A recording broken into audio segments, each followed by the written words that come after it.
Can the ancient teachings of the Torah unlock deeper meanings in Sonnet 2? Join me as I dive deep into the Torah and the Zohar of Mantua to see if we can crack the code to appreciate the esoteric meaning behind Shakespeare's sonnets.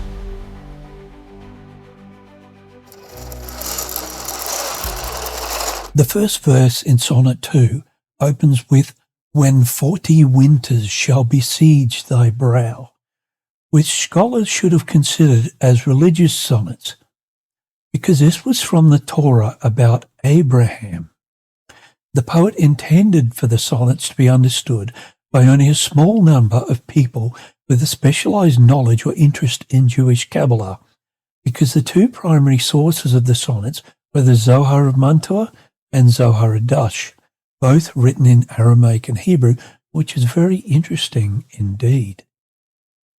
Welcome to this lecture on Does Torah Hold the Secret to Understand Sonnet 2? I'm Peter Matthews. So let's look at the sonnet.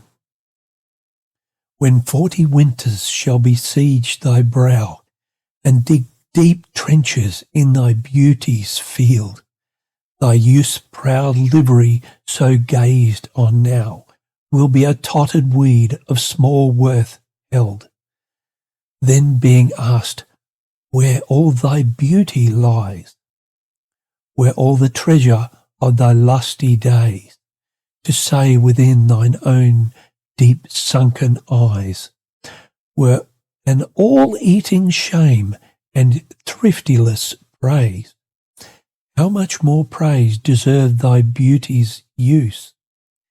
If thou couldst answer this fair child of mine, shall sum my count and make my old excuse, proving his beauty by succession thine. This were to be made new when thou art old, and see thy blood warm when thou feelest it cold." We've looked into the Hebrew gematria because it means something in practically every sonnet. So what has the Hebrew letter bet got to do with Sonnet 2? Well, absolutely everything. It represents the second sephira of Chokmah, representing wisdom. It also depicts the Temple of Jerusalem, the primordial place of creation. The Torah begins with the letter Bet from Bereshit, and the world to come. For Yah, or part of Yud-Heh-Vav-Heh, the name of God, the Lord Yud-Heh-Vav-Heh is everlasting strength. Isaiah 26:4. Bet, or 2, is about the golem in Shakespeare, the unformed fetus that is transformed into a living, breathing being with wisdom, perplexity, sin, and shame, bringing about the need of a covenant. You see, scholars have previously thought Sonnet 2 begins with a military siege similar to Virgil, Ovid, and Drayton, suggesting a young man's beauty does not belong to him, that when he is old, he will look back with shame, though this could be avoided if he had a child to inherit his beauty. In part, these scholars are correct, though all of them miss the real key laid out by Emilia Bassano. 40 winters refers to the Abrahamic Covenant of the Jews and the Gentiles who are grafted into the vine through the Jewish Messiah, who is a son of David, being son of Abraham. The 12th century Torah scholar Maimonides tells a story of how Abraham was 40 years old when he became aware of his Creator. And he wrote, Abraham was 40 years old when he became aware of his Creator. When he recognized and knew him, he began to formulate replies to the inhabitants of Chassidim, where he lived, and debated with them, telling them that they were not following a proper path. He broke their idols and began to teach the people that it is fitting to serve only the God of the world. Then he overcame them through the strength of his argument. The king Nimrod desired to kill him. He was saved by a miracle and left for Haran. There he began to call in a loud voice to all the people and inform them that there is one God in the entire world, and it is proper to serve him. You see, this is interesting, as 40 years is a traditional age of Jewish Kabbalists to begin teaching wisdom, or to teach the Zohar, as recorded in Pirkei Avot 5:21. The variation to this rule was with Rabbi Isaiah Bassano of Venice and Padua, who taught Moses Hayim Lazzato from a young age. Rabbi Isaiah Bassano described in a letter how Lazzato began his teaching. It was because of his desire at a young age, perusing his extensive library.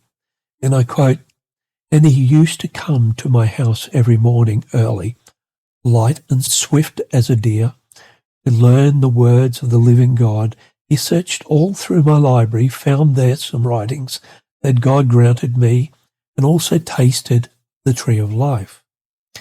Then he began to explore in the valleys of secrets, and he began to love it with a sweetness of spirit."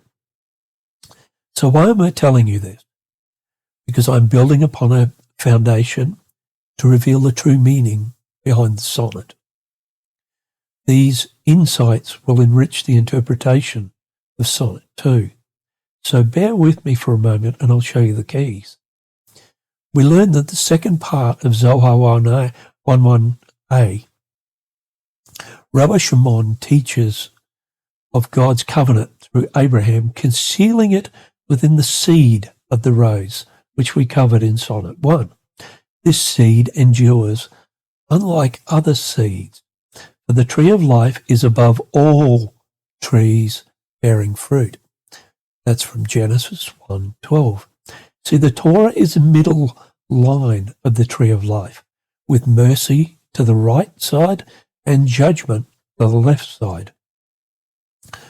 Zohar Hadash's commentary on Midrash Hanilim 4d tells us the covenant God made with Abraham concerned 5 things. And these 5 things are important as we move through the first 54 sonnets. The covenant of circumcision, Genesis 17:9-13. The covenant of the rainbow, Genesis 9:12-17. The covenant of salt, Numbers 18:19. The covenant of retribution for their sin, Deuteronomy 28:58-68, and the covenant of the priesthood, Numbers 25:13. You see, the earth was made from fire, air, water, and work, and the earth, dust, basically. We've heard this from many religious and philosophical works from which God created minerals, vegetables, animals, and humans. God made a covenant with Noah and all generations to come that he would never flood the earth again. This was a covenant of water. One aspect of Abraham's covenant is that we pay for our disobedience, which was, as I discussed, the covenant of retribution for our sin. It's also what we call a covenant of fire, because water could no longer be used. King David's sin in 1 Chronicles 21 is a perfect example, where 70,000 men paid the price of his sin, and God stopped the angel with his fiery sword before he took the city of Jerusalem, but only after King David repented. Fire is the judgment of civic leaders' sins. Water is now a blessing, and fire is a plague. As it is written, though they may have escaped the fire, yet another fire will consume them. Ezekiel 15:7. Psalm 97:11, and throughout the Midrash it states, light shines on the godly and joy on those hearts are right. To that end, Midrash Anelim 5a reminds us that by wisdom a house is built, and through understanding it is established. Proverbs 24:3. Continuing our discussion from Sonnet 1, where a man must do three things. Now these three things we should remember as we continue through the sonnets. 1. Build a home to live in. Plant a vineyard, find an income for himself, and once he is secure, find a wife, have children, settle down so that he is able to serve God and engage in Torah and not be distracted by other women. Conversely, the fool finds a wife, then gets a job, and then tries to build a home for his family, for he thinks he is free, but in reality he is in bondage to his wife and is obsessed with the livelihood with no time for God or Torah. So, the key here is Bereshit, or in the beginning. Bayit Rosh, build a house first. As Emilia tells us in Salve Deus Rex Judaeorum, or Hail God King of the Jews, but that foregoing scriptures must take place. In this case, Emilia is discussing how the sting of Egypt rose up against Christ in the Garden of Gethsemane, but the prophecies must be fulfilled. The application is that Jesus had built his house first, over the house of Jacob, heaven's great giver, Emilia. He had worked as a carpenter, learned Torah to become a rabbi, as did his brother James, and did not rise up through ego and anger and feed the darkness. Although if God by prayers had an army sent of powerful angels, who could prevent them? So Emilia tells us. Jesus could have destroyed the army, but broken Torah, and this is the problem. So he chose peace. Like Christ, we must build the house first. He prepared the earth with plants, animals, birds, fish, and all manner of sustenance before creating Adam. And after his wife, Eve, he created us in his image and handed everything over to us for our dominion. Now, we must ask the question, as Emilia has, considering by wisdom a house is built and through understanding it is established. Should we follow the plan of Torah? Should we, as the sonnets say, dig deep trenches in thy beauty's field, or Israel's field from verse 2 of the sonnet, and build a home to live in, and find a proud livery so gazed on now? In other words, to plant a vineyard or find an income to support himself. And once he is secure, find a wife, have children, and settle down. But if he chooses not to follow Torah, the poet reveals he will be a tottered weed of small worth held, then be asked where all the beauty lies. And all he will be able to reply is, look within thine own deep sunken eyes, eating the bread of shame and thriftiless praise. Now you see where it comes from.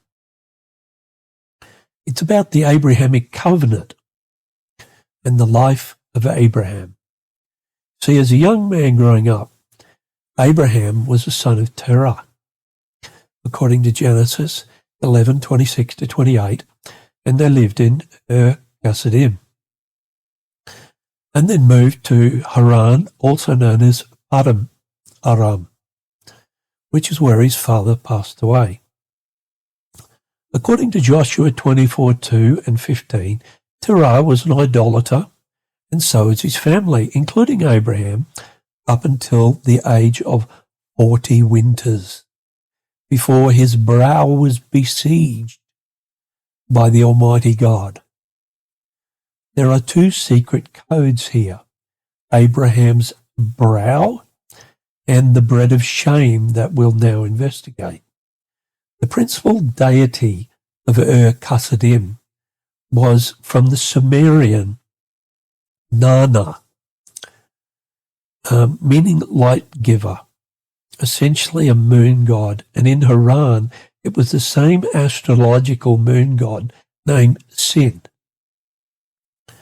Other gods worshipped in Haran were Sin's consort Ningal, who bore him a son, the goddess Atagas, and the goddess Alat, who is the pre-Islamic god known as Allah.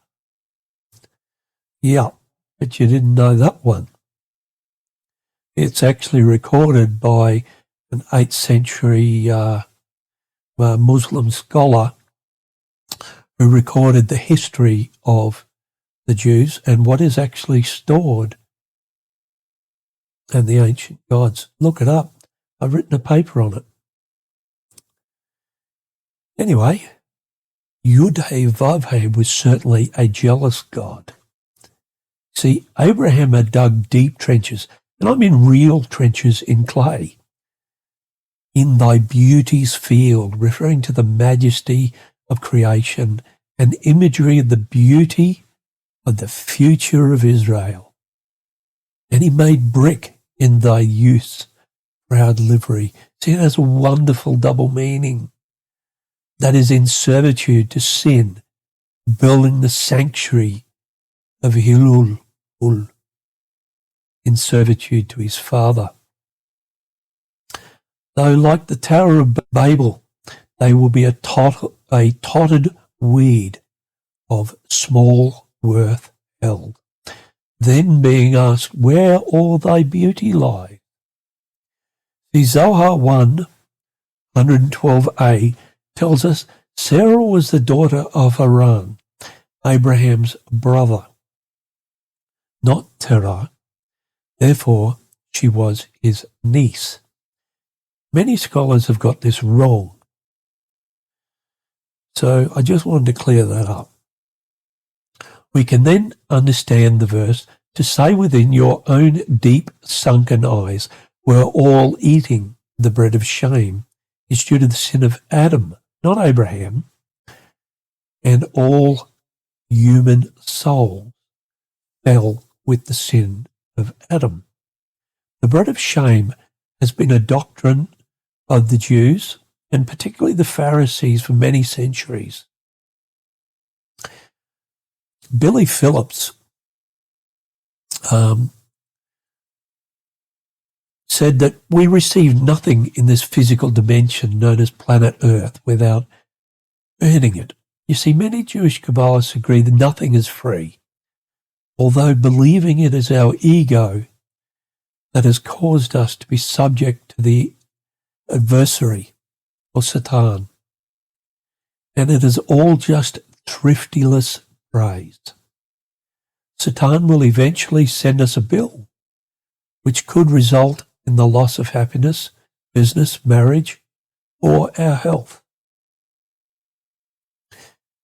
So Sonnet 2 begins with God pondering the Abrahamic Covenant, with an overlay of Zohar Adash on building the house.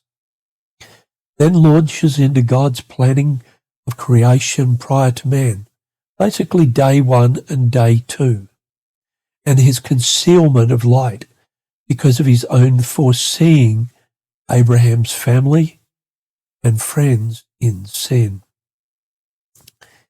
Here we have Christ's answer to the salvation of mankind. It was besieging Abraham's brow in the rose and the cup of Christ's blood to make him a great nation and a great people, sealed by a 42-letter name of God, which we will cover in a later episode. It's going to be quite wonderful, that episode, I can tell you now. Emilia Bassano in Salve Deus Rex Judaeorum, or Hail God, King of the Jews, tells the Pharisees could not see he was the Lord of light and truth. We were highly blessed even in his pain, for justice sate looking with an angry brow on blessed misery appearing now. The poet was resonating the prayer of the pre-incarnate Son of God, or Elohim according to the text, to the Father, Yud-He Vav-He, over creation, as one, and over Abraham himself for godly intervention. Answer this fair child of mine, a son of creation. His amount will count for something and not be the excuse of his forefathers. Let's prove this beauty by succession of his name. Let's make his name great, speaking of the future of Israel. In these 3 verses, if thou couldst answer this fair child of mine, shall sum my count and make my old excuse, proving his beauty by succession thine. Emilia uses the same word, successors, in her dedication to Lady Anne, Countess of Dorset, in Salve Deus. The word Anne actually means radiance. Therefore, Emilia dedicated this work of grace to Yud-He Vav-He, or the spirit of Yud-He Vav-He, Shekinah, the divine radiance who lights the holy lamp, which we'll discuss shortly. Emilia used the word successors in Salve to distinguish the difference between her own lineage of Abraham, King David, and the same lineage as Jesus Christ, as opposed to those gentry she called not of true stock of honour, who come to rise and fall. Another secret code is the use of the name of God, the tetragrammaton used by Kabbalists to unlock gates, thereby releasing the power of God. You see, each name of God opens a different gate, thereby giving a different blessing. One 16th century Jewish rhythmic chant poem citing the 42-letter name of God prays for those needing strength and protection by calling upon God using the following 7 names, which I won't read them in Hebrew for a reason. I'll read them in English. Awesome One, Mighty One, Invulnerable One, Holy One, Unique One, Exalted One, and Knower of Secrets. Michaela Matt confirmed rabbinic literature states the 42-letter name of God, which abbreviated is Shem Mem Bet. It's a prayer that usually concludes by following a 6-word combination recited once a year on Yom Kippur, which, look, I'll show it on the screen so you can actually see it.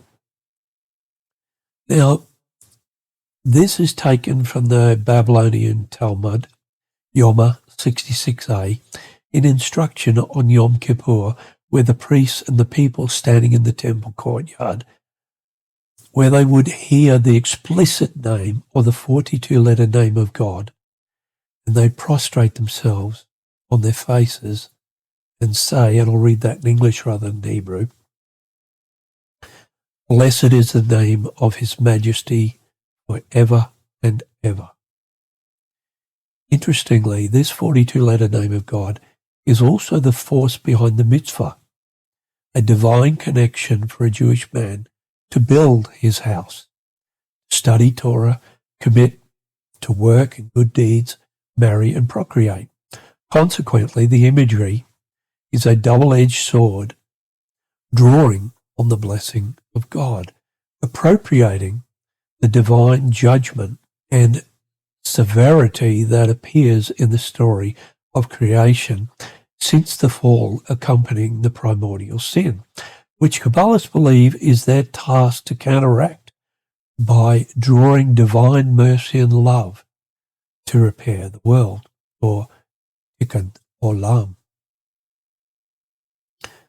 The final two lines of Sonnet 2 continue the prayer of the poet, where Yud-He Vav-He is speaking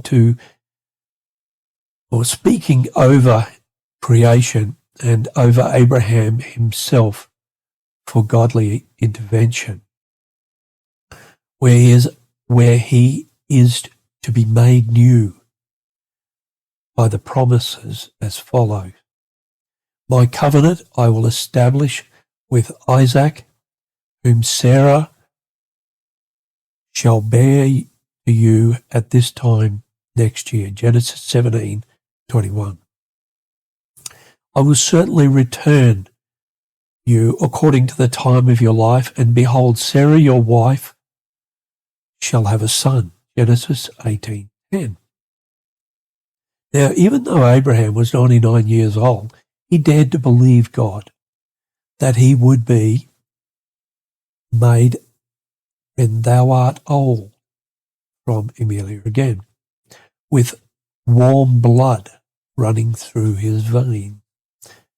This draws on Emilia's imagery of the blood of Christ through Abraham, that love and duty bind, versus the gentry of her day who were not worthy of the throne and blot thy royal name. Very interesting. Abraham was able to bear children at the age of 99, according to the Torah. Isaac was born when Abraham was 100 years of age, as recorded in Genesis 21:5, thus fulfilling the prophecy and imagery in Sonnet 2. And it reads, "This were to be made new when thou art old, and see thy blood warm when thou feelest it cold." What a wonderful sonnet. Thus the poet concluded Sonnet 2 with God satisfied with his plan of the Abrahamic Covenant of the Jews, where he besieged Abraham's brow at the age of 40 winters when he became aware of the Creator and embraced Torah. Torah is called Rishit, meaning beginning, for in the beginning was Torah. Elohim, pre-incarnate Christ, created the heavens and the earth from Genesis 1:1, or in this case, entered into the covenant with Abraham and delivered Torah. Rabbi Judah Hanasi said, "The world was created in 6 days and Torah 40 nights. There is your key." This refers to the giving of Torah and the renewal of the covenant upon Mount Sinai with Moses in Exodus 24:38, which states Moses was there with Yud-He Vav-He 40 days and what? 40 nights. We understand from Moses' encounter on Mount Sinai that Yud-He Vav-He is pure light, a radiance so brilliant that when Moses came down the mountain from spending time with God, Aaron and the people of Israel saw the radiance on Moses' face, and they were afraid to come near him. Exodus 34:30. Ezekiel described the glory of Yud-Heh-Vav-Heh as a glowing halo, like a rainbow shining in the clouds on a rainy day. Ezekiel 1:28. What an imagery. Jesus said to the people, I am the light of the world. If you follow me, you won't have to walk in darkness, because you will have the light that leads to life. John 8:12. Zohar 5d tells us whenever Rabbi Yohanan would engage in Torah, his face would shine like Moses. But Judges 5:31 tells us the final verse of the Song of Deborah was, So may all your enemies perish, Lord. But may all who love you be like the sun when it rises in its strength. Beautiful. What happened after it was sung now? Then the land had peace 40 years. Judges 5:31. Song of Songs and the covenant go hand in hand, just as the number 40 goes hand in hand. In Hebrew gematria, the number 40 is the letter Mem, which literally means brightness of the sun. A tzaddik, a righteous one, or in the feminine sense, tzaddikus, a righteous woman, depicting the living water from the well of Lebanon. The brightness is likened to the Bassano's imagery of the purple seed of the silkworm, for the worm encases itself within its own silk. After all, the very meaning of the Zohar is defined by Daniel Matt as follows. Zohar, radiance, sowing seed for its glory, like the seed of the fine purple silk, wrapping itself within, weaving itself a palace. A palace, notice that? A house, a palace, constituting its praise, availing all. This is the very same imagery of the husk of Tikkun Olam that is weaved right throughout the Shakespearean works. Emile Bassano left us many keys in Sonnet 2. Always remember, if we separate ourselves from Torah, we lose a connection to life. Thanks for watching, and bless your hand.